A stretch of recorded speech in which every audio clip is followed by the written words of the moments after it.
असल में चलें दोबारा से इधर से कर लेते हैं। ये देखें, ये आपके पास जब आपने देखा ना word dot T X T को, word dot T X T में अंदर ये पे आपके पास पहले तो है हेडर वगैरह, इसमें इसने बताया हुआ है, ये सारा कुछ लिखा हुआ है यहाँ देखिए। ये देखिए, ये जो है ना, ये 00 जो है ना आईडी इन द लाइन, ये जो है आपके पास, और आईडी फॉर द लाइन, और A01 ये आपके पास जो है। अलबत्ता ये जो है आपके फोल्डर का एड्रेस है। तो A01 जो है आपका, मिसाल के तौर पे ये A01 है, इसके अंदर जाके फर्दर एक फोल्डर होगा जिसमें ये होगा एड्रेस, ठीक है, और उसके अंदर फिर पिक्चर होगी। अब ये खुल नहीं रही है, फोल्डर नहीं खुल रहा, वरना मैं आपको, आप मतलब देख सकते हैं इसके अंदर जाके, इसका अगर पाथ ले लें, पाथ पाथ कॉपी कर लें ये वाला, तो यहाँ यहाँ जाके देख लेते हैं, ठीक है। यहाँ पे मैं एक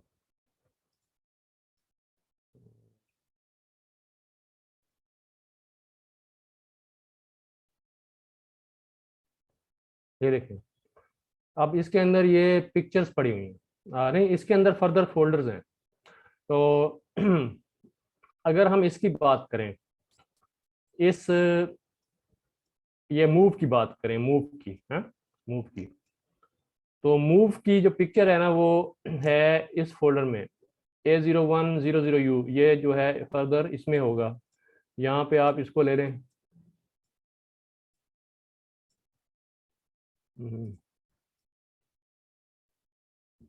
A01-000U,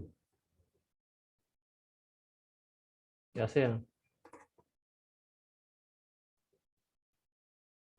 अब ये अंदर पिक्चर्स पड़ी हैं इसके अंदर। इसके अंदर जो मूव वाली पिक्चर है उसका क्या आइडिया है, उसका है 01। तो ये जो पिक्चर है ना, ये है मूव की पिक्चर। अगर आप इसको खोल के देखें ना किसी तरीके से, अगर आप इसको डाउनलोड कर लें कहीं, तो एक मिनट, आई एम शो से हो जाएगी मेरा ख्याल है, जो पूरा सिंटैक्स है उसका। वही करने लगा हूँ सर। ये देखें, इसको मैं पिक्चर कॉपी कर रहा हूँ, ये ना मूव होना चाहिए, मूव जो लिखा हुआ ना यहाँ पे, ये ठीक है। इसका एब्सोल्यूट पाथ नहीं दिया इसने, Kaggle working data.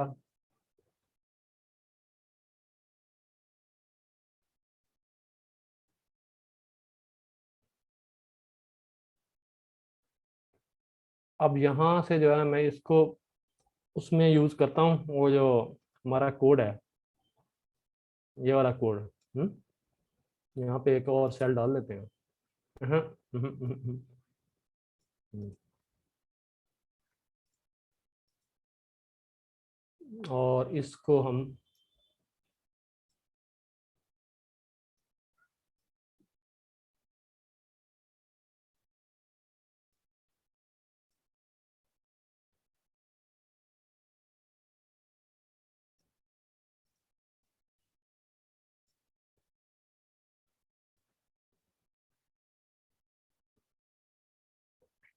Invalid sign text,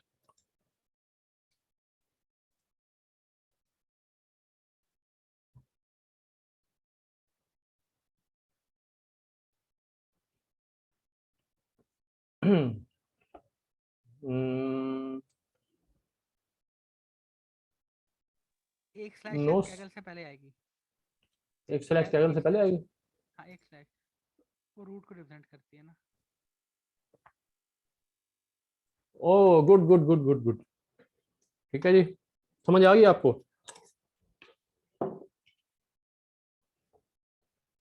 किस किस को समझ आई है, चलने यस सर, आगे आपने उसके अंदर जाके फोल्डर के अंदर से जो पिक है उसको उठाकर आपने यहाँ पर ग्राफ के जरिए प्लॉट करवाया है। हाँ, लेकिन उसको रिलेट किया है ना इससे रिलेट किया है उसको, इस नोटेशन से रिलेट किया है ना। ओके, मतलब जो फोल्डर आपने ओपन किया था उसमें उसका हम्म पूरा कंप्लीट पाथ में उसका नेम पड़ा था, आपने उसको हम्म। कॉपी करके और आपने हाँ, प्लॉट कर। अब ये जो सारा यहाँ पे हो रहा है ना, ये सारा यही काम हो रहा है। ये इधर वो आपके पाथ पाथ बना रहा है, पाथ बना के फिर आपको पाथ रिटर्न कर रहा है। अब आप इस केस में, इसमें आपके पाथ पड़े हुए हैं, ये वो वाला पाथ, कंप्लीट पाथ आपको उसने दे दिया हुआ है। जी सर। मकसद बताने का ये था। अब आपके पास ना यहाँ पे आ गया। अब उसने लेबल निकाल लिए, ये देखें, लेबल लिस्ट बना ली है, ट्रेन लेबल क्लीन्ड। पहले जो आपके पास लेबल उसने निकाले थे ना यहाँ से, ये ऐसे आए थे, ठीक है।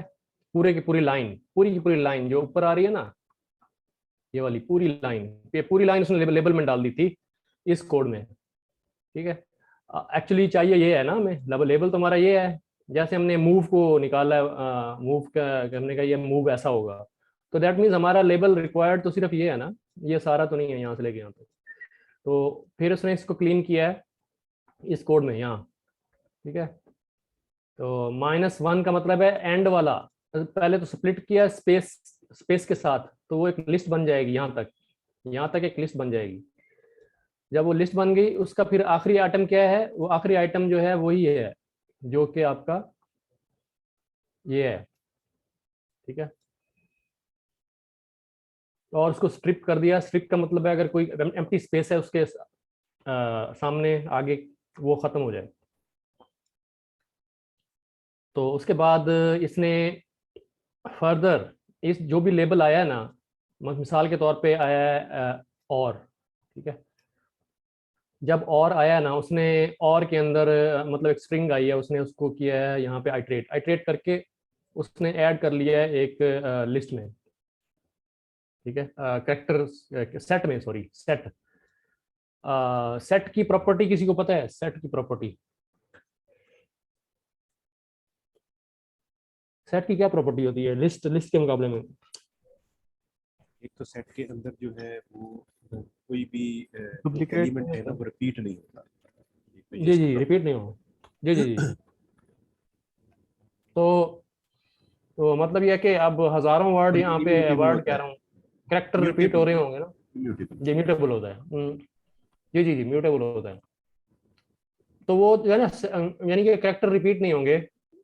अगर 100 कैरेक्टर हैं तो पूरे वोकेबलरी में 100 कैरेक्टर ही आएंगे। तो यहाँ आपके मैं अभी दिखाता हूँ, ये नीचे कैरेक्टर, ये कैरेक्टर्स, इसको रन करें ना,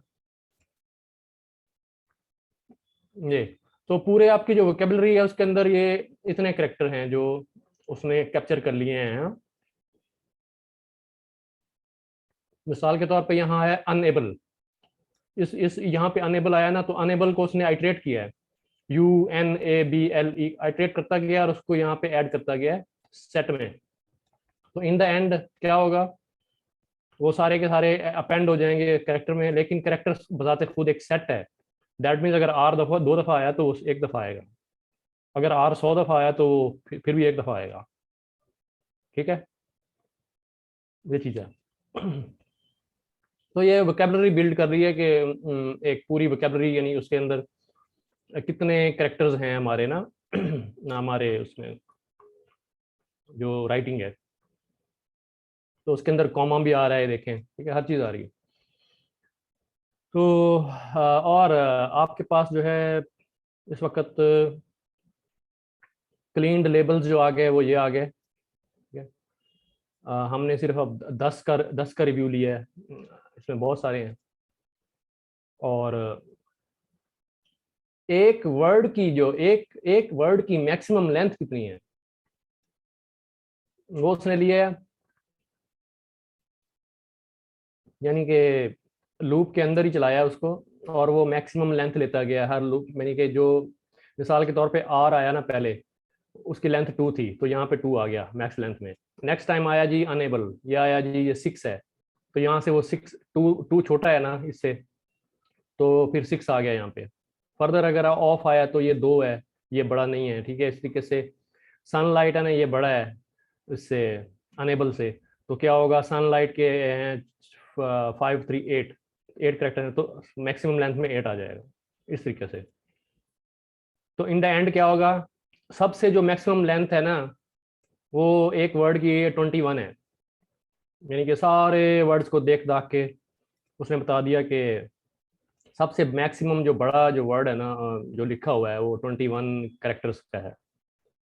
और टोटल वोकेबलरी साइज जो है वो 78 है, जिससे कि इससे इससे पता चलता है, ठीक है।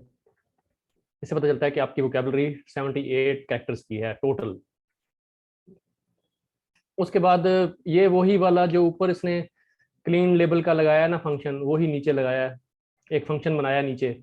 और उसी तरीके से जो है कि लेबल अपना ट्रेनिंग वाले को क्लीन किया, उसी तरीके से इसने ना वैलिडेशन वाले को और टेस्ट वाले को भी क्लीन कर दिया। मतलब आपके अब टेस्ट में और वैलिडेशन में भी क्लीन लेवल पड़े हुए हैं, ना कि वो पूरी पूरी लाइंस आई हुई हैं, ठीक है। इसको रन कर दिया। अब हमारे पास आ गया ये अब क्या है, Keras provide different processing layers to deal with different modalities of data. This guide provides comprehensive introduction to our example involves processing labels at the character level. This means that if we had 2 labels cat dog, then our vocabulary should have A C D D O T G O T without any special tokens.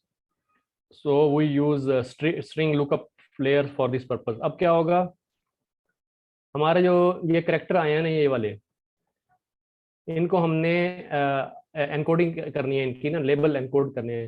यानी कि क्या कहते हैं, हर एक dictionary बनेगी। इसका मतलब 0 मतलब है, इसका 1 है, इसका 2 है, इसका 3 है, और सो ऑन 76 तक। तो उसके भी कई तरीके हमने देखे थे। हम मेरे ख्याल में हमने जब वो किया था वर्ड एम्बेडिंग या इस तरह की, तो हम उसमें भी करते थे, ठीक है ना।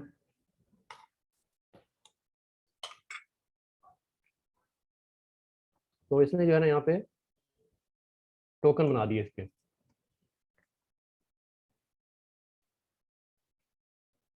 अब आप इसको देख सकते हैं, नम टू चार टू नम, ये क्या है,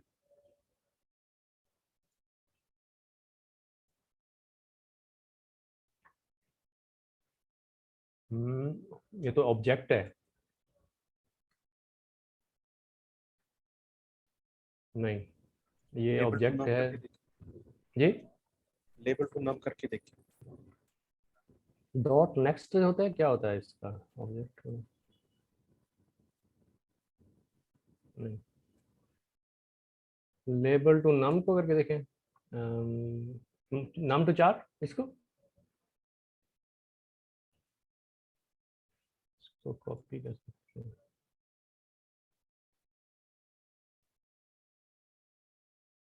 असल में ऑब्जेक्ट है ना, ऑब्जेक्ट को फिर आप वो मेरे ख्याल में शायद इस तरह से करते हैं ना, फॉर आई इन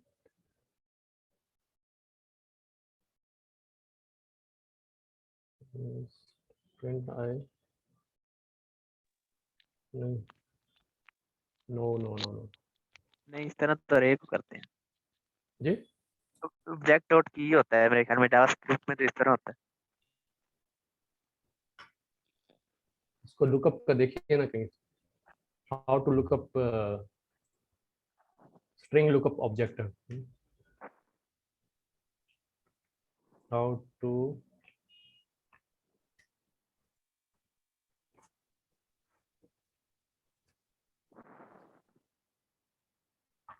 iterate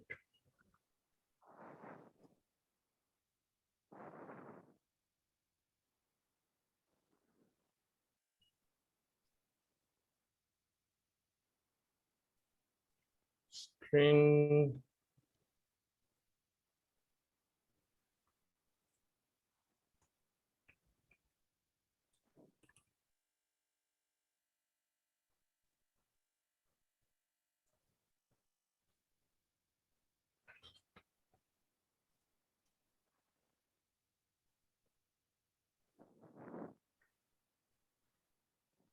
हमने ऊपर एक एग्जांपल की थी इसकी शुरू में।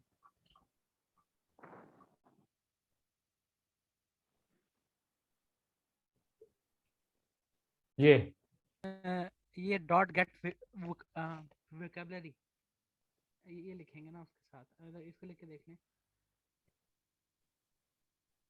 हाँ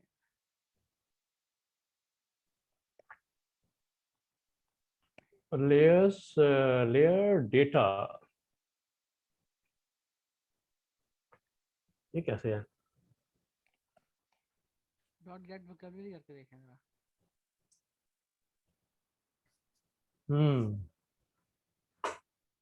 अच्छा, नहीं नहीं, असल में हम लेयर को देख ही नहीं सकते है। लेयर जो है बताते खुद एक ऑब्जेक्ट है, हम कोई भी नया नया जो डेटा आएगा ना उसको लुकअप कर लेंगे इसके अंदर। नहीं ये एक डिश डॉट गेट वोकैबुलरी से आ जाएगा। डॉट गेट, वोकैबुलरी मैंने चैट में लिखा है इसको, इनकी जो भी ऑब्जेक्ट आ रहा है उसके साथ डॉट गेट वोकैबुलरी।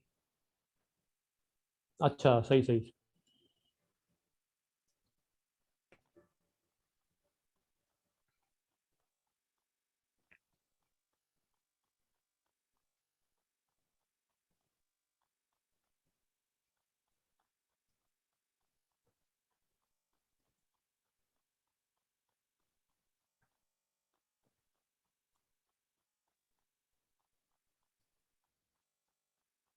नाम तो 4 आर आर। सही। और इसका डॉट गेट कीज भी होगा फिर शायद मेरे ख्याल में, वैल्यू। तो ये तो वहाँ वैल्यूज से शायद आ जाए। नहीं, ये तो कैरस की जो वेबसाइट है उस पे था ये। कीज भी नहीं है, वैल्यूज भी नहीं है, कुछ और होगा। मेरे ख्याल से तो इसने यही किया है कि जो वर्ड्स थे उनकी जगह एक इंडेक्सेस डाल दी हैं इस वोकैबुलरी के मुताबिक। गेट वोकैबुलरी, ये सर। हाँ और ये कैसे देखना है कि कौन से वाला कौन से नंबर पे आया है, ये नहीं पता। चलो खैर, वो भी है ना ये ले डाटा। गेट वोकैबुलरी से आ रहा है ना, बस ठीक है।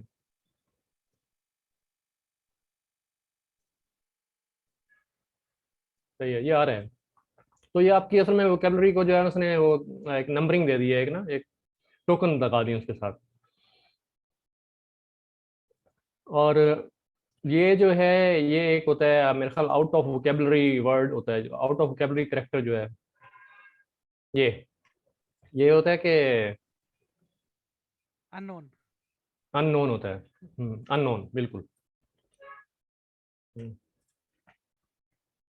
ये हम एम्बेडिंग में भी करते थे इस तरीके से। आगे आ गया जी। इमेजेस जो हैं, आपको पता है कि इमेजेस जो है ना डिफरेंट साइजेस की होती हैं। तो लेकिन हम जब CNN में डालते हैं न्यूरल नेटवर्क में, उसमें हम ना इमेज के साइज सबके एक जैसे होते हैं, जैसे 20 बाई 28 है, या 150 बाई 150 है, या इस तरह है। लेकिन अब हमारे केस में इमेज के साइज डिफरेंट होंगे, क्योंकि राइटिंग जो है वो डिफरेंट है। जैसे कि एक वर्ड की आपकी मैक्सिमम लेंथ है वो कितनी है, 20 कुछ है, ठीक है ना, यहाँ पे देखें 21 है। तो दैट मीन्स कुछ यानी बड़े पेज पे लिखे होते हैं वर्ड, फिर उसकी पिक्चर लेंगे तो वो बड़ी पिक्चर, लंबी पिक्चर होगी। तो उनको सबको एक साइज में लेके आए और लाना ऐसे है कि उसकी एस्पेक्ट रेशियो ना खराब ना हो, यानी उसके जो पिक्सल ना टूट जाएं उसको रिसाइज करते हुए, और उसके इमेज के कंटेंट जो है ना सही रहे। तो उसके लिए उसने ये तरीका बताया। ये मैं समझने की कोशिश कर रहा था, लेकिन मेरी समझ से अभी थोड़ा बाहरी था अभी फिलहाल। इसको इकट्ठे एनालाइज करते हैं, ज़रा देखें इसको, मैं थोड़ा सा दो हाथ कर लूं रोटी के साथ।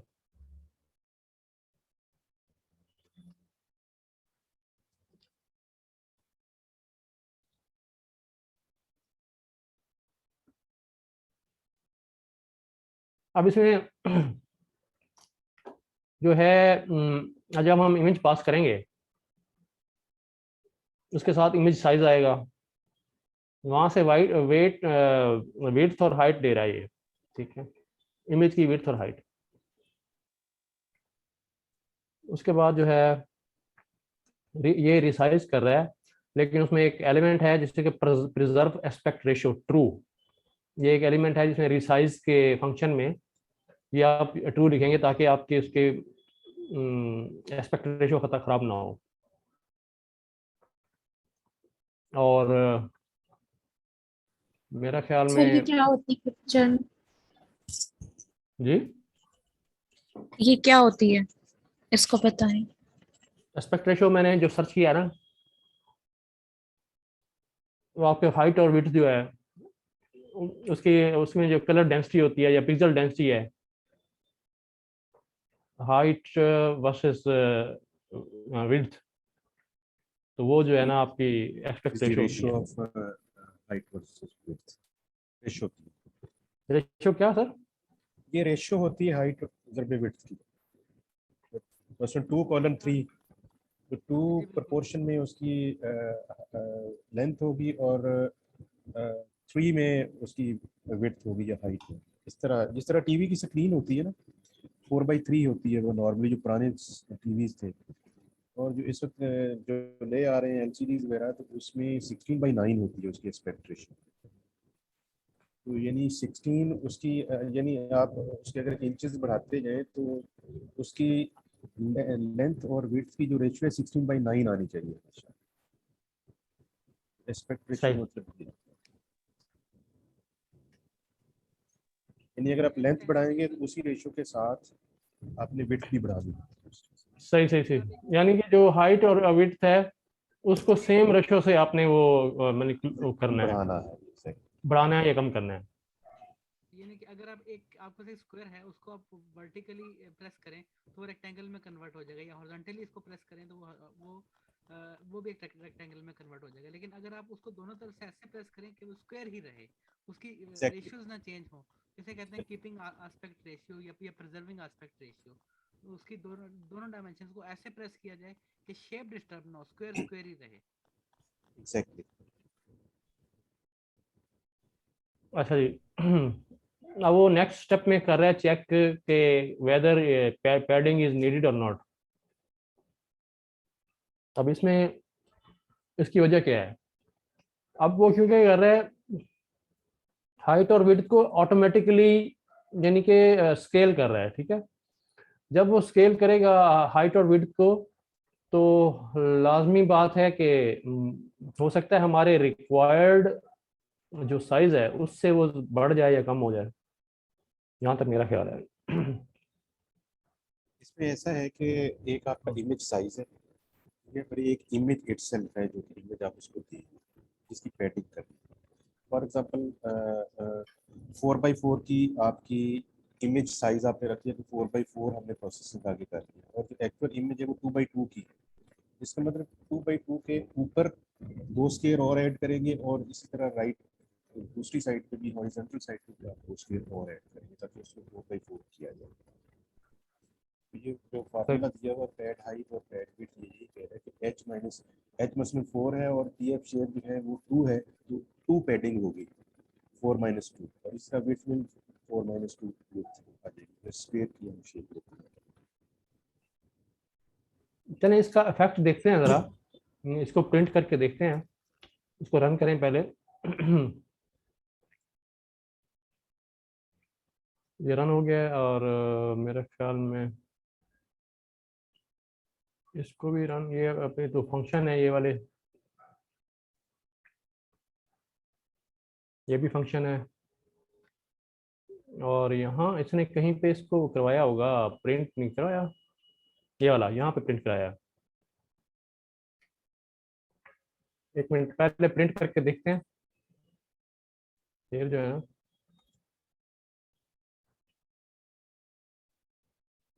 अब ये देखें अब क्लियर हो गया ना पैडिंग का मामला। ये अब इसने ब्लैक ब्लैक स्पॉट मतलब रेक्टेंगल से पैडिंग कर दी है ताकि ये सब इमेजेस का साइज बराबर हो जाए। अब आपको जो है ना यहाँ से लेके जो है ये जो है आपके, ये देखें यहाँ से लेके क्या हो गया है, यहाँ से लेके यहाँ तक ये सब का साइज बराबर हो गया। अब अगर असल इमेज देखी जाए तो वो ये आ रही थी। अब सारी इमेजेस को क्योंकि बराबर करना है हाइट और विड्थ को, तो इसलिए पैडिंग लगानी पड़ी है। लेकिन हमें ये कैसे पता चला कि मिनिमम इमेज कौन सी थी जिससे मतलब, या मैक्सिमम इमेज कौन सी थी कि जिसके लिए मैं पैडिंग करके उसको बराबर करना था सबके। यानी हमें ये पता कैसे चला कि एक इमेज ऐसी होगी जो इमेज साइज का ना एक पैरामीटर दिया था, तो देखिए पैरामीटर जो है यहाँ दिया हुआ है, जैसे ये कॉल हो रही है। अच्छा